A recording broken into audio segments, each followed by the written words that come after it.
Lions TV, this is your deadline day roundup show. It's a day late, I'm sorry about that. I would lie and say I've had a lot on, but I've just had a lot of rest over the last 24 hours, and maybe I thought I was going to wake up and it was all going to be a dream, but it wasn't. 8 players in, 2 players out, 1 permanent and 1 on loan, and I'm going to give you a quick recap in this video. I know I went live on the day.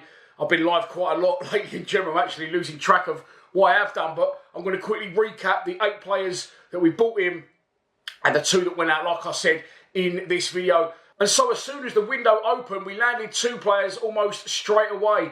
And I will say what I said on the live stream, they're looking like 2 very, I know it's only early days, but 2 very, very good acquisitions for us. Aaron Connelly left Sunderland by mutual consent, and on the same day joined the Lions on a short-term contract until the end of this season. He took a bit of time to get to grips with it over a couple of games, but he come on and done really well at Luton despite missing a penalty. And last time out, he was my man of the match. He was the club's man of the match, and he got his first goal in the 2-1 win against Queen's Park Rangers. On top of that, of course, we also bought Tristan Kramer. Kramer had previously been on loan at Exeter from Brentford, but he was recalled by Brentford due to him being a little bit too strong for Exeter's division. And he came again on a permanent deal to Millwall Football Club, and it looks like a really, really good signing. Again, it's always undisclosed with Millwall, but I've looked on Transfer Market, done a little bit of digging, and it seems to be that we got Kramer for just £350,000, which, as I say, it's early days, but it's looking like a really, really good bargain for us, and he's slotted in lovely straight away at right back, even though he isn't a right back, and he got man of the match in the televised game away at Luton Town. So that was that for about a week or so, was it? And then coming through the door the day before deadline day, again, I could get some of this wrong, but I'm going off memory. It was AJ Matthews, a young striker. I think he's 18 years old, from Middlesbrough. Never played for Middlesbrough, but I did cover this on my live streams. AJ Matthews didn't make the grade at Middlesbrough, potentially. I know we're in the same league as Middlesbrough. I know we're always in and around Middlesbrough in the division, finishing above them quite a few seasons, I think, since the 8 or 9 we've been back in the champ. But in reality, their budget and their structure allows them to go and source, players worth quite a bit of money, as they have just done with Morgan Whittaker from Plymouth for £6 million. Previous to that, Tommy Conway as well from Bristol City. So that's probably the reason that he's not going to get the opportunity at Middlesbrough. I know a lot of their fans were not impressed when he did leave the club. It was quite the thing with a lot of our signings as well, by the way. It could be the reason Coburn's at Millwall, of course, and we wait to see if he will sign on a permanent deal. That one seems to have gone quiet. But AJ Matthews has been taken a chance on by the club, and they want to try and progress him. I would say he's going to be in and around the 21s. Well, look, let's just cut to the chase. He was in and around the 21s yesterday in a 2-0 win against Bournemouth. I'll put the team sheet on the screen there. Quite a lot of first-teamers involved. Alfie Massey, Daniel Kelly as well, Billy Mitchell, Wintle, Harding, amongst others. Again, I'm going off memory there. I can't actually see the graphic on the screen. But unfortunately, AJ Matthews went off with a hamstring injury after 30 minutes. I'm not laughing because he's got injured. Of course I'm not. I wish him all the best, and I hope it's not anything too serious. But the injury curse of Millwall strikes again. So people will say we signed a ridiculous amount of players, and maybe we're looking at previous experiences of what's happened with players and the fact that some of them could get injured, etc. And that's exactly what's happened to AJ Matthews on his debut for the 21s. They won 2-0 against Bournemouth. His replacement, Celestine Charles, actually scored 1 along with Tom Leahy, the goal machine for the under-21s, with the other. So AJ Matthews, new to the club. I would say we paid around, again, we don't know, I'm just speculating, around 100k for Matthews. But unfortunately, he seems injured at the minute, and hopefully he gets better soon.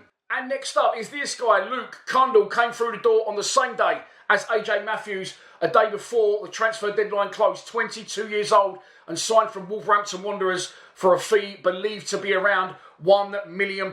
Again, Wolves fans took to Twitter saying, if we go down this year, we lose all our players, why have we let this guy go? Because we're going to need players like him. He's a very good young player. He has spent time previously on loan in the division at Stoke, Plymouth, and one other team, which, off the top of my head, I'm sorry, escapes me. But we definitely saw what he's all about in his debut. Of course, he scored a goal, he run the show, and again, along with Connelly, the fitter he gets, the better he'll get. Not that he isn't unfit, but it's going to take him time to acclimatise once again to the division and get familiar with his teammates. Although someone said in my comments that Connelly and Kundal look like they've been playing together for years. The way they're both just getting in beyond and getting in those little pockets and overlapping little 1-2s and triangles, and just really, really exciting going forward. So it's a really good signing for me. Luke Kundal, I've seen a few people say this will be the best of the lot. It remains to be seen.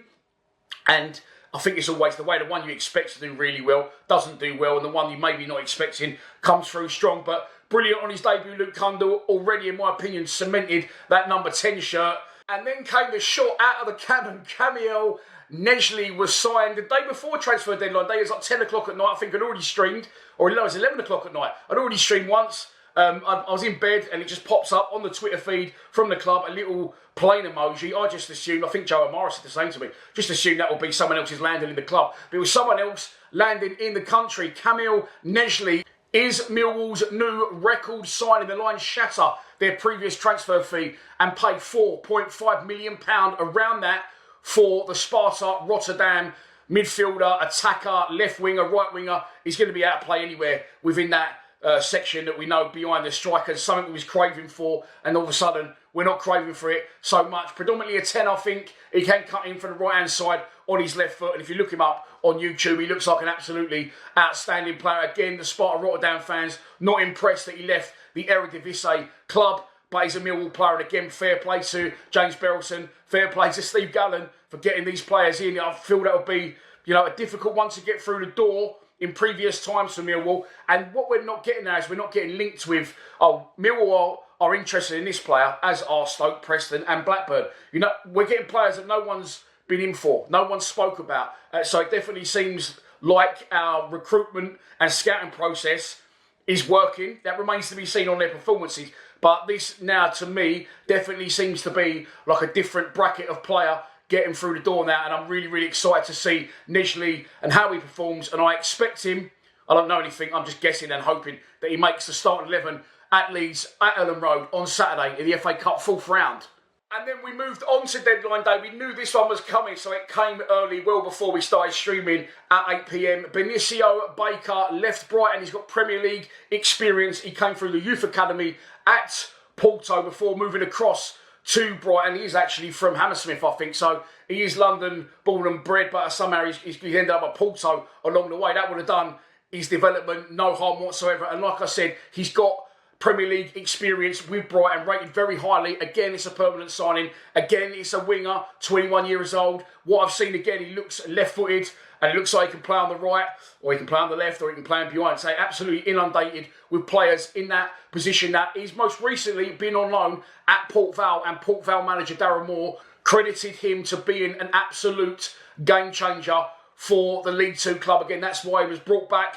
And once again, no one else on the radar. Millwall go in and get their man, sort of SAS style. No one else was talking about buying him. He'd been on loan here. He was doing really well, probably too good for the division. Pull him back, just like Kramer, and then we sign him. Boniol Baker. It was Boniol Baker Blackley, wasn't it? The day he joined Millwall, he changed it to Boniol Baker. So good old Benny Baker is now a Millwall player. Excited to see what he does going forward. And it's another really, really good sign. I think it was the 6th signing of the January transfer window. And then number 7 came through the door late in the day. A player that we know because we sold him to Rangers for, I think it was an undisclosed fee. I think it went to Tribunal. Now, Zach Lovelace, of course, came through Millwall in an instant, out of nowhere, came off the bench as a 15-year-old against Coventry in a 1-0 win up there in midweek a few years ago. Can't remember the year, when Tom Bradshaw scored the win. I remember that because I was there that night. And then all of a sudden, I think he played sort of 4 substitute appearances for us, and he went to Rangers by Tribunal. There was comments made by Lovelace and his team, shall we say, his agent, his dad, I think, saying that Millwall isn't the best place for his progression. And he left the club under a bit of a cloud. And again, I'm going to say quickly, fair play to Romain Esse, because he could have done exactly the same thing. He could have refused to sign a contract, but he didn't do that. He made sure he signed a contract, which in turn meant that people, when they did come knocking, like Crystal Palace, had to pay the £14.5 million. So the majority, or all of this money, which he spent, and I'm guessing around just under half of it now on these players coming in has to be credited. And big thanks given to Romain Esse before he went down the road. We won't mention that. So, look, really good. But getting back to Lovelace, he's gone and he's left and he said what he said. But let's remember, I mean, fuck me, was he left 16 years old when he left? Who didn't say something stupid at 16? I'm still saying stupid things at 45. So let's not, get on him too much. And again, it shows to me the way that the club's changed, because we're now we're getting looked at in a different light, I think. Oh, hang on, they're actually they changed the mantra here. They're having a go. Let's show them a little bit more respect. They're actually going to really start kicking on. And I think that probably Lovelace has looked at that. He spoke to Steve Gallen, he spoke to the new gaffer, and he's come back to the club. I was surprised because I heard he was messing around at Rangers and he wouldn't sign the new deal. And looking on the comments, if you look on Rangers' official Instagram, that's where I saw it, the comments from their fans saying, why have we let this kid go? Real talent, wasn't given a chance. I remember Lovelace to be sort of a battering ram centre forward, but he did say in his interview with the club that he's managed to adapt his game. But what surprised me was it was a permanent signing. Again, I couldn't tell you the fee. You might be able to tell me a bit more in the comments and fees, etc. But whenever I look, I can't seem to find the lot, if I'm honest. Probably not my strong point. But what I can tell you is Zach Lovelace became the 7th signing of the window, a permanent signing, another striker, another forward-thinking player. And it really, really does put the cat amongst the pigeons. Is there a late playoff surge on for us? Only time will tell. Let's move on to number 8. And literally, after I finished streaming, the deadline was gone, but Millwall announced it anyway. They must have just got the paperwork done in time. Is Chelsea left-back Zach Sturge. He's not played for Chelsea. He came through the ranks at Brighton. I see Mark Beale, another Millwall absolute fucking legend, comment on the Instagram saying he was another one of the boys that I had at Brighton. Mark Beale used to be under-18s coach at Brighton. He had a lot of good young players come through, including Ryan Longman, including Jason Malumbi. He worked with a lot of those players at Brighton, and if he's good enough for Beardy, who played in a similar position, he's good enough for me. But I say similar position because I was assuming he was going to be a right-back, which is, of course, what we're craving. And Fernand Dijkstal didn't come to us on loan from Middlesbrough, and that was due to Middlesbrough not being able to get the player through the door that they wanted. So Dijkstal stayed put, easy. And, yeah, we got this guy, Zach Sturgeon, but he's a left-back, which is fine. And if we need him, we need him. Of course, we got Nino Adam Malaki, who unfortunately done his ACL at the start of the window. Also, we had Callum Scanlon on loan as well. He has now returned to Liverpool and won't play for us again after picking up that injury at Luton. Wish him all the best. So he's now gone. We've got Joe Bryan, who's absolutely playing really well at the minute at left back, and Murray Wallace as a replacement. But we've got no actual right back, which suggests to me that Kramer will continue in that role. Or if we was to switch to a back three and 2 wing backs, which we don't need to do at the minute because we're winning. You never change a winning formula. 10 points out of our last 12, 3 straight wins.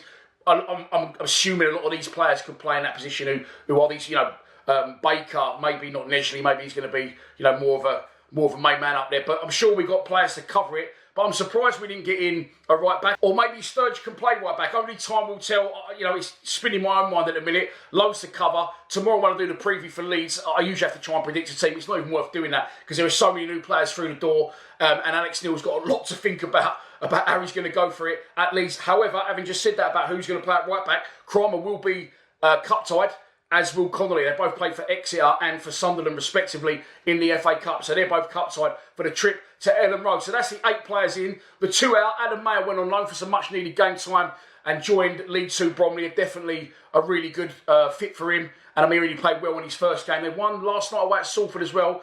I haven't looked at that match report yet. But on his debut, when they lost 2-0 at home, they said he had a really good game. So he's a good player, Adam Mayer. He's been very unlucky. Come to the club and he's had like 3 or 4 managers, had a couple of injuries. So can stay where he is, stay put. If he lives in Bromley, I'm assuming around that area, then he can just get out the road, can't he? Nothing's really got to change for him. Nothing disruptive. And he can go and get some much needed game time at Bromley. And then the other one, the crushing one, the heartbreaking one. Connell Truman left the club on a permanent deal and went to Milton's Kings Don. So when we turn up at Ellen Road on Saturday and the club say we've arrived and they put them videos in, someone else in the first team is going to have to come past the camera and give it because that's what Connell Truman used to do. Other than that, I'm trying to remember what else Connell Truman used to do. But he's left the club. We've got 2 good goalkeepers now in the first team, as we know, Jensen and Roberts. And we've just given a goalkeeper a long-term contract. His name is, I can't remember his name, Prosinecki or something along those lines. I should look it up. I'll put it on the screen now. That's who that guy is. Apologies to him, but he's supposed to be a very, very good young goalkeeper. So, 8 in, 2 out on deadline day. Probably more I could talk about, but I feel like I've done the most I can with it now. That's what's happened. If you have missed it, there's your recap. Thanks for watching, and I'll see you tomorrow for a trip to Ellen Road on Saturday. Please subscribe to Lions TV. Come on, you Lions.